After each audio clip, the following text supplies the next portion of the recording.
no livro de Mateus, no capítulo 22. Demos uma pausa e estamos continuando no ensino. Mateus capítulo 22. Mais uma vez quero incentivar a todos a que peguem as suas Bíblias, a que abram, a que leiam. Vamos ver o que Deus tem a nos ensinar nesta manhã. Mateus capítulo 22. Então, Mateus, você hoje está em alta, né? Vamos estudar aí o livro do Mateus.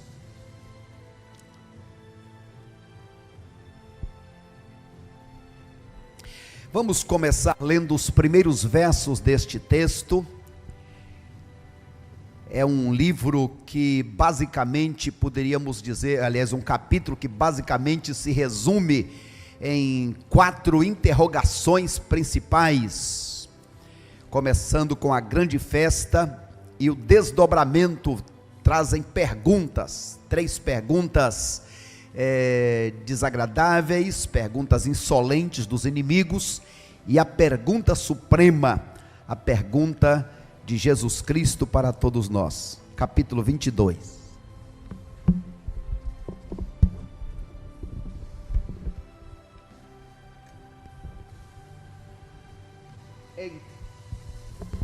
Então Jesus voltou a lhes falar por meio de parábolas, dizendo: o reino do céu é semelhante a um rei que celebrou o casamento do seu filho, e enviou seus servos a chamar os convidados à festa de casamento, mas estes não quiseram vir.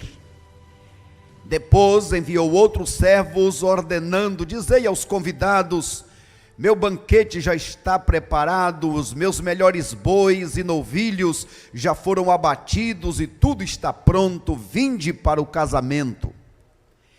Eles, porém, fizeram pouco caso do convite e foram um para o campo, o outro para os seus negócios, o outro, agarrando os seus servos,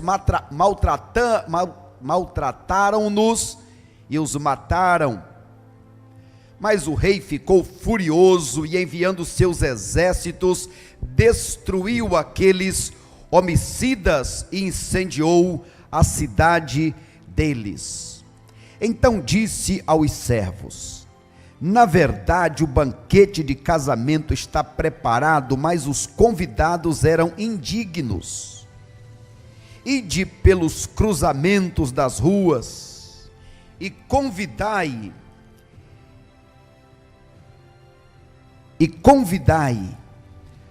para que entrem na minha festa. E aqueles servos saíram pelas ruas e reuniram todos os que encontraram, tanto os maus quanto os bons, e o salão nupcial ficou cheio de convidados. Mas quando o rei entrou para ver os convidados, encontrou ali um homem que não se vestia de trajes nupciais, e perguntou-lhe: amigo, como entrastes aqui sem trajes nupciais? Ele, porém, calou-se. Então o rei ordenou aos servos: amarrai-lhe os pés e as mãos e lançai-lhe nas trevas exteriores. Ali haverá choro e ranger de dentes, porque muitos são chamados, mas poucos são os escolhidos. Que Deus aplique esta maravilhosa palavra em nossos corações. Nós iremos orar neste instante, agradecendo ao nosso Deus por este privilégio de estarmos diante da sua palavra, de podermos ouvir o que Ele tem a falar a todos nós. Obrigado, Jesus maravilhoso, por este dia. Nós te reconhecemos como soberano, não apenas do universo, mas soberano das nossas vidas. Tu tens, ó Deus, a liberdade para trabalhar com cada um de nós da forma que melhor agradar ao Senhor. Nós queremos te bendizer pela vida de cada um dos irmãos e irmãs que se reúnem agora em torno da tua palavra. Também, ó Deus, queremos já te agradecer por aqueles que ouvirão esta palavra em tantos outros momentos, através de tantos outros veículos de comunicação. Obrigado, Pai, pela bênção que o Senhor nos tem dado, de além do YouTube, do Facebook, da rádio, da televisão. Obrigado, Senhor, porque pessoas podem ouvir a tua palavra, que o Senhor toque no coração, na hora certa, Senhor, e que esta palavra continue gerando vida para a glória e honra do teu santo nome. Aproveitamos esta hora para invocar a tua bênção para cada igreja que está de portas abertas, para cada servo do Senhor, aonde estiver agora, que a tua paz, a tua bênção, a tua cura, a tua imunização, a libertação, Pai, que venha sobre cada um dos teus servos e servas. Ó Deus, aqueles que estão ainda no leito da enfermidade, aqueles que estão precisando, Senhor, de um milagre do Senhor, que seja este o dia glorioso da tua manifestação. Abençoa, Pai, os missionários espalhados por tantos lugares também neste globo terrestre. Toma em tuas mãos, Pai, no nome de Jesus. Aonde tiver alguém clamando o teu socorro, que ali, meu Deus, como o Senhor enviou o teu anjo para socorrer a Pedro naquela prisão, que também o Senhor se compadeça e envie o teu socorro, o teu milagre, para que a situação danosa, angustiosa, de pavor, seja transformada em bonança, em tranquilidade, em milagre, para que o teu nome seja glorificado. Assim nós te bendizemos pela tua palavra, hoje e para sempre. Amém, Jesus. Amém, Pai. O livro de Mateus apresenta Jesus, o Rei. Jesus vem realizando o seu ministério e enfrentando opositores. Nesta manhã queremos dar ênfase a esta pergunta: que pensais de Cristo? Esta pergunta quem fez foi o próprio Cristo. O próprio Cristo perguntou agora não para os seus discípulos, mas ele pergunta para aqueles que vêm instigando, aqueles que vêm fazendo perguntas capciosas, para tentar encontrá-lo em falha, para ter motivo pelo qual poder acusá-lo. Jesus então, nesta sequência de mensagens, ele conta uma parábola. E esta parábola, a parábola do casamento, o objetivo desta parábola é dizer que, naquele primeiro momento, os judeus eram os primeiros convidados para a grande festa, mas que uma vez eles rejeitando o convite, o grande rei estende o convite a todas as pessoas, de todos os lugares, de todas as épocas. Vamos relembrar que o desejo do grande rei é que a sua casa esteja cheia. Por isso, esta insistência de ir por todos os lugares, convidando a todos aqueles que queiram. E esta é a missão da igreja. Embora tenham muitos que não querem, que não gostam, que não valorizam, mas no meio destes tem aqueles que estão sedentos, aguardando, esperando o grande momento, o grande convite. É interessante que Jesus, ele conta pelo menos 39 parábolas. Esta aqui é uma destas 39 palavras, onde Jesus está alertando para que naquele dia ninguém seja apanhado de surpresa. Por falar em surpresa, esta parábola traz à tona 3 surpresas. Convido a todos para olharem capítulo 22, quais são as 3 surpresas que este texto ressalta. As 3 surpresas. Vamos lá comigo aí, muito bem. A primeira surpresa se acha na recusa ao convite do rei por parte dos seus convidados. Então, os primeiros versos mostram esta indisposição daqueles convidados. Relembramos a todos que este tipo de festa, naquele ambiente, naquela época, naquela cultura, este convite era feito com antecedência. Quando ele fala aqui de bois, novilhos que foram abatidos, tudo isso aconteceu antes. Se existe o preparo antes, primeiro se prepara, e aí aqueles convidados são aguardados. E quando chegava nos dias da festa, 1 ou 2 dias antes, se mandava relembrar aos convidados. A depender do nível da festa, se mandava a roupa própria, apropriada. Ou se não, seria dito aos convidados qual era o tipo de traje, assim como hoje em dia. Temos um casamento e é dito, ou uma festa, um encontro, e é dito, olha, é social, e assim por diante, é esporte. Quando não se dá a vestimenta, se diz qual era o tipo. É interessante que Lucas, falando sobre este mesmo texto, vai nos relembrar de algumas desculpas.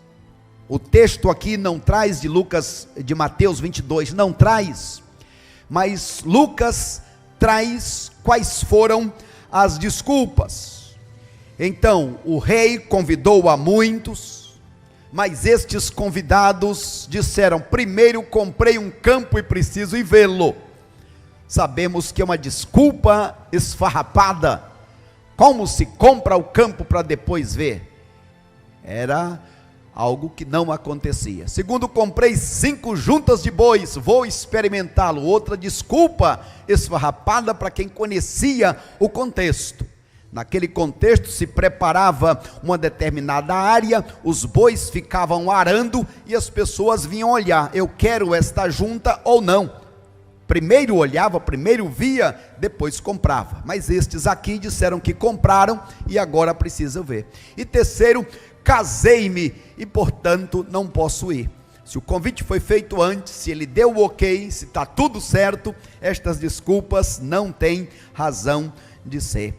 Então os versos 3 ao 6 vai dizer, olha, eles desprezaram, capítulo 22, 3 ao 6, mandou chamar os convidados, mas eles não quiseram, e o rei insistiu, mandou outros servos dizendo, tudo está preparado, os novilhos, os cordeiros, tudo foi preparado, então estamos aguardando por vocês, e lamentavelmente eles não quiseram vir. A segunda surpresa está exatamente quando se acha na decisão do rei em convidar a qualquer pessoa, já que estes convidados especiais, aí está falando sobre o ter escolhido dentre as muitas nações da terra, Abraão, a família de Abraão, toda a sequência, aqueles eram, é como se disséssemos assim, olha, os filhos de crentes, aqueles que estão já da família,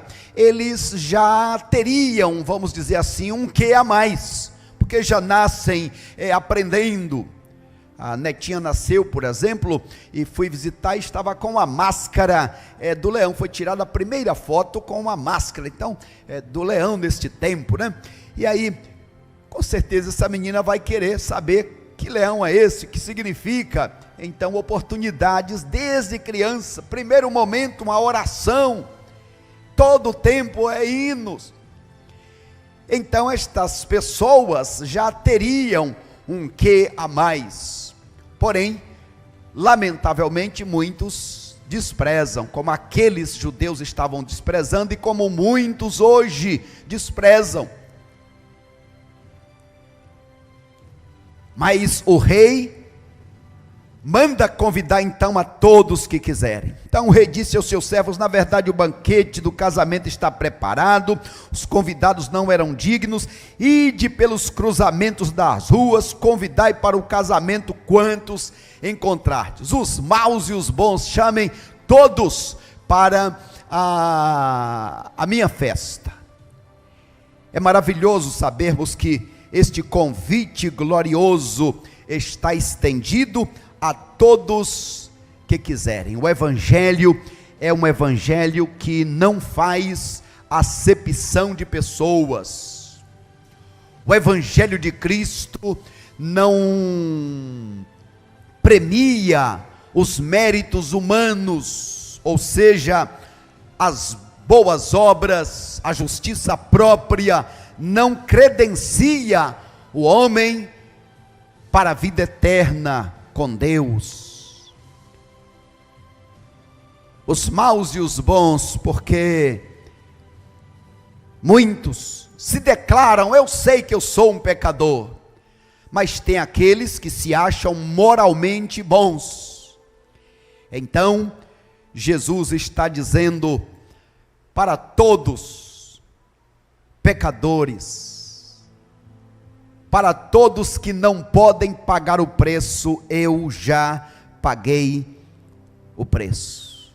E aí vem a terceira surpresa: se acha na presença um convidado, na festa, se acha naquela festa um convidado sem a veste apropriada.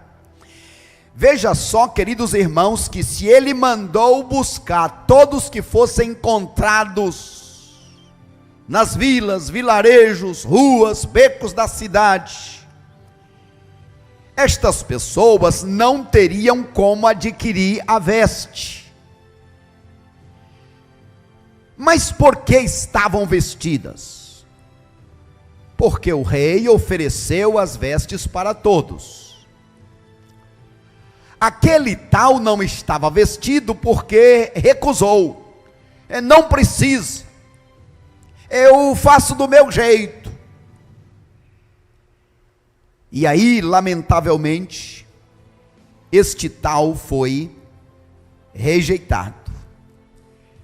Veja, ele termina a parábola dizendo: muitos são chamados, mas poucos escolhidos. E eu pergunto aos irmãos: quantos são os chamados, meus irmãos? Quantos são os chamados? Todos. Vinde a mim todos, todos que estáis cansados. Deus amou o mundo todo. E quantos serão salvos? Todos que quiserem. Se aqueles outros, até mendigos, andarilhos, foram convidados, encontraram as vestes, receberam as vestes, mas tem muitas pessoas que querem chegar lá com seus próprios méritos, com seu próprio caminho, com seu próprio plano, com seu próprio jeitinho, e estes, tarde demais, aí sim terão a terrível surpresa de estarem para sempre, sempre longe do Senhor. Estou falando aqui, meus amados irmãos, do perigo de confiar na religiosidade. Jesus falou para aqueles que falam em nome de Deus, que trabalham para Deus, que até expulsam demônios e que realizam milagres, mas que naquele grande dia ouvirão as palavras: apartai-vos de mim, malditos, para o fogo eterno. Apocalipse capítulo 19, no verso 8, vai nos dizer que lá só entra aquele que for lavado pelo sangue de Jesus, aquele que tiver o nome escrito no livro da vida.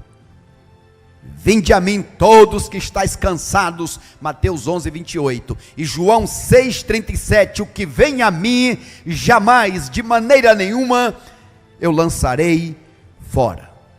Portanto, queridos irmãos, o Deus triuno convida a todos nós. Vamos ler juntos este texto da palavra que diz assim. Vamos comigo todos juntos? Isaías 55, 1. Ó, todos vós os que tendes sede, vinde e comprai sem dinheiro e sem preço. Jeremias 55, vamos juntos? Vinde e unamo-nos ao Senhor em aliança que jamais será esquecida. Oséias 6:1. Vinde e tornemos para o Senhor, porque Ele nos despedaçou e nos sarará, fez a ferida e ligará. E o nosso texto áureo do convite, todos juntos: vinde a mim, todos que estáis cansados e sobrecarregados, e eu vos aliviarei. Ainda mais um texto, vamos lá? Isto, quem está comigo aí sintonizado, gente, vamos lá. Vestes lavadas com o sangue de Jesus Cristo. Hebreus 9, 22, sem derramamento de sangue não há perdão de pecados. Estes são os que vieram da grande tribulação, lavaram as suas vestes e as branquearam no sangue do Cordeiro. Felizes os que lavam as suas vestes no sangue do Cordeiro, para que tenham direito à árvore da vida e possam entrar na cidade pelas portas. Fora ficam os cães, ou seja, os cínicos, que levam na brincadeira, os que praticam a feitiçaria, os que cometem imoralidades sexuais, os assassinos, os idólatras e a todos que amam e praticam a mentira. Então, meus amados irmãos, quando nós pensamos nesta veste nupcial, nesta gloriosa veste, esta veste ou estas vestes vestes exigidas ou a veste exigida para entrar na presença, são aquelas vestes lavadas pelo sangue de Jesus Cristo. A igreja é o local de preparação para entrar naquela festa, e o céu é exatamente o lugar para onde as pessoas preparadas, isto é, lavadas pelo sangue, poderão entrar e estar para todo sempre. A partir daí, começam então algumas perguntas. Vou pular esta parte, algumas perguntas capciosas para ter do que acusá-lo. Capítulo 22, versos 15 ao 22. A primeira pergunta: é correto pagar o imposto a César ou não? Ali Jesus estava sendo colocado, como dizem aí, numa sinuca de bico. Se Jesus dissesse sim, é normal, deve pagar, então estaria ofendendo aos judeus e estava dizendo: sim, Roma é quem domina, vamos nos subjugar a Roma. Teria rejeição do povo local. Mas se Jesus dissesse: não, nós somos o Israel de Deus, eu sou o Messias, não paguem, então diria: olha aí, este tal está se colocando contra a lei.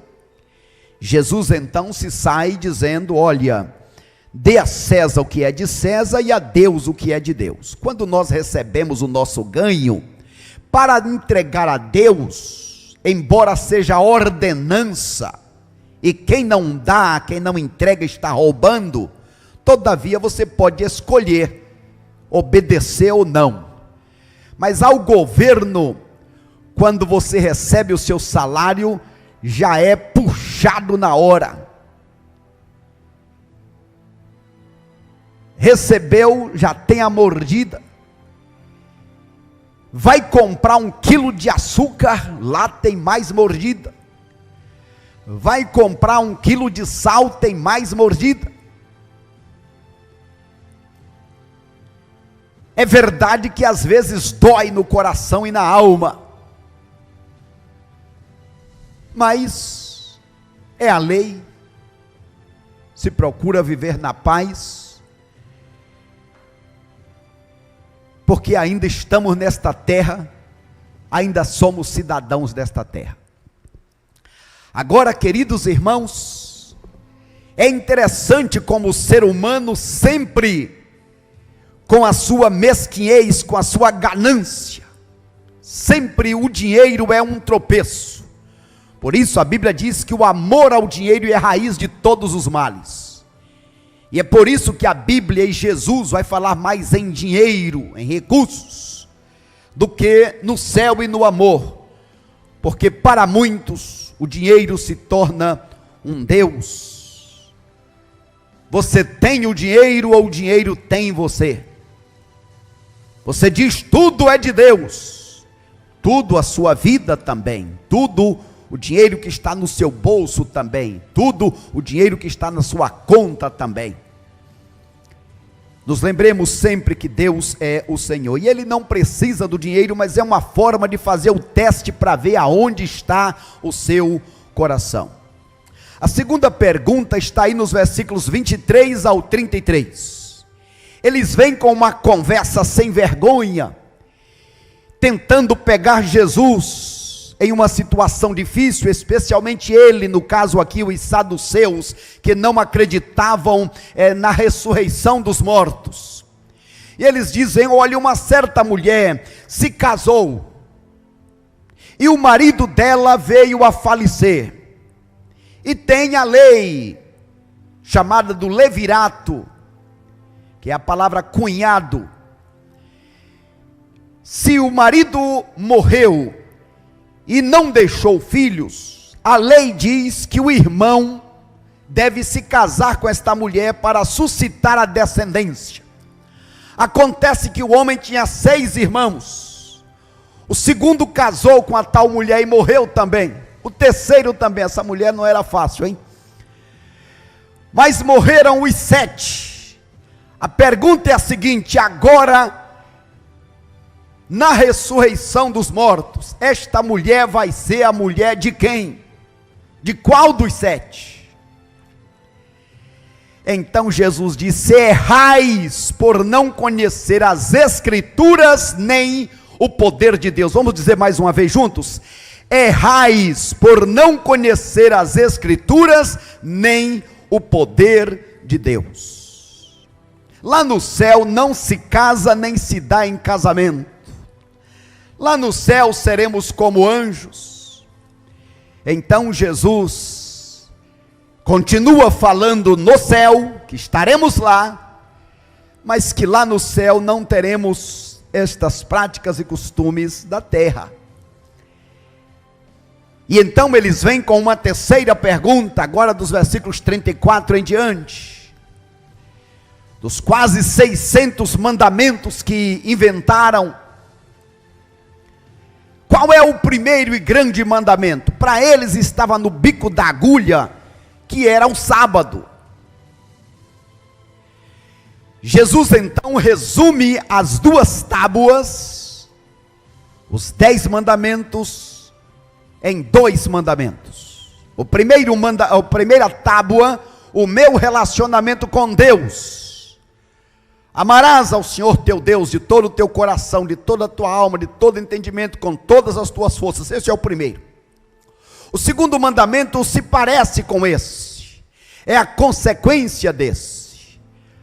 A segunda tábua, os 6 mandamentos, pode ser resumido em apenas um: amarás, pois, ao teu próximo como a ti mesmo. Você precisa se amar, amar-se, para poder amar as pessoas. Me veio à mente esses dias, imagine uma pessoa que caia em um buraco, e esteja com muita fome. Vocês já ouviram falar, pode ter acontecido, mas de alguém que começou a cortar o corpo. Hoje eu vou tirar um bife aqui do braço, um bife da perna, e vou tentar me manter vivo, porque que adianta manter o corpo se eu morrer? Impressionante que dificilmente a gente vê alguém fazendo isso, porque a pessoa se ama, se gosta.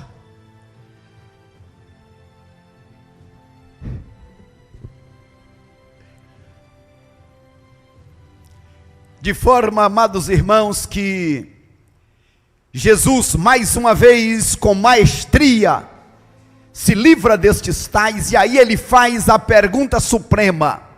Veja aí na sua Bíblia, capítulo 22, verso 42. Versículo 41 diz: enquanto os fariseus estavam reunidos, Jesus os interrogou. Agora é Jesus quem faz a pergunta suprema, a mais importante de todas. Que pensais do Cristo? De quem ele é filho?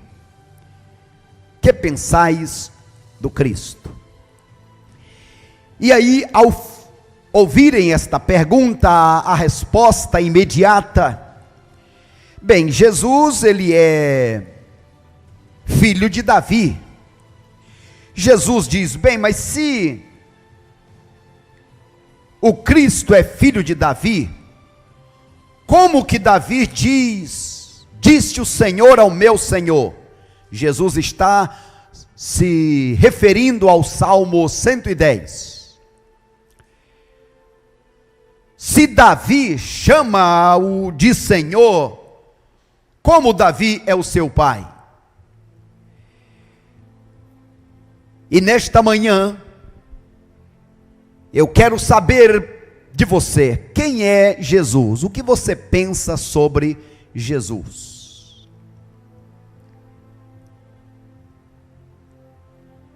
Para aqueles fariseus, Jesus era o filho de Davi. Eles se esqueceram de lembrar que Jesus, como disse Pedro, tu és o Cristo, o Filho do Deus vivo. É mais do que apenas filho do homem Davi. É filho do Davi espiritual, da linhagem sacerdotal de Matusalém. Jesus é mais do que homem que governa na terra. Jesus é Deus.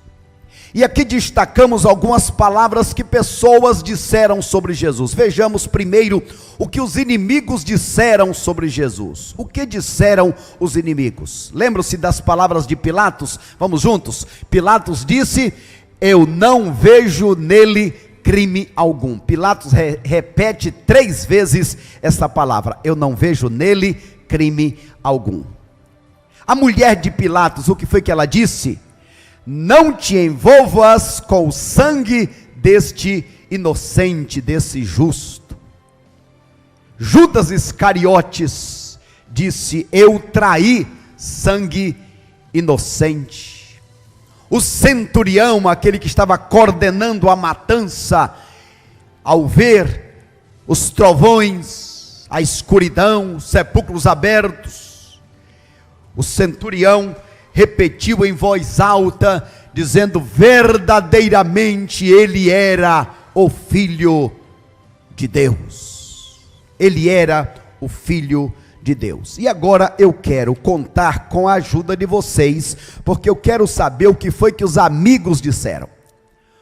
Coloquei aí dos inimigos uma dica, mas dos amigos, o que é que os amigos disseram sobre Jesus? Quem se lembra da frase principal que João Batista disse sobre Jesus? Quem me ajuda? Ninguém? Vamos colocar para João, dentre outras, a principal: eis o Cordeiro que tira o pecado do mundo. E Pedro, qual foi a frase principal que Pedro disse, dentre outras?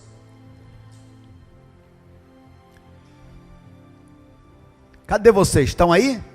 Em casa vocês podem ajudar, dá um grito daí de casa. O que Pedro disse de interessante, importante, fundamental sobre Jesus: Tu és o Cristo, o Filho do Deus vivo, em nenhum outro há salvação.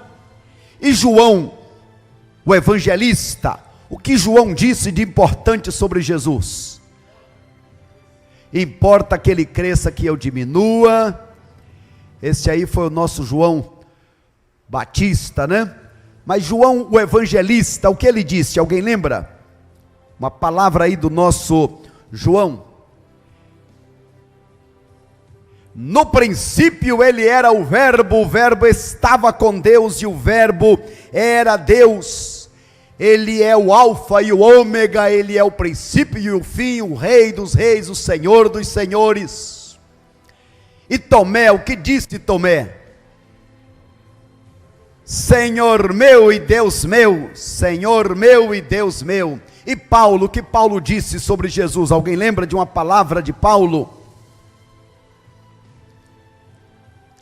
Para mim o viver é Cristo, Ele é a razão da minha vida, Ele é o tudo em todos, e assim poderíamos seguir aqui. Bem, quem é Jesus para você? O que é que o inferno e o céu dizem sobre Jesus? A Bíblia vai nos declarar que quando Jesus chegava, os demônios gritavam, dizendo: Jesus, Filho do Deus Altíssimo, por que vieste nos atormentar antes do tempo? E João vai dizer, 1 João vai dizer, Jesus se manifestou para desfazer as obras do diabo. Quando a gente pensa no testemunho dos anjos glorificando, Ele é o Senhor dos senhores, o Deus dos deuses. O próprio Pai glorioso, Senhor Deus, dizendo: Ele é o meu Filho amado em quem me comprazo. Ele é o meu Filho, a Ele ouvi.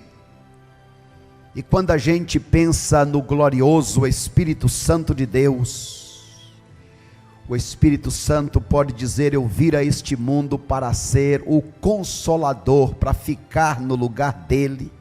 Eu vos farei lembrar tudo o que ele diz. O meu ministério é glorificar a ele. Eu vos guiarei, vos ensinarei toda a verdade sobre ele. E aí encerramos perguntando o que é que Jesus pensou e disse de si mesmo.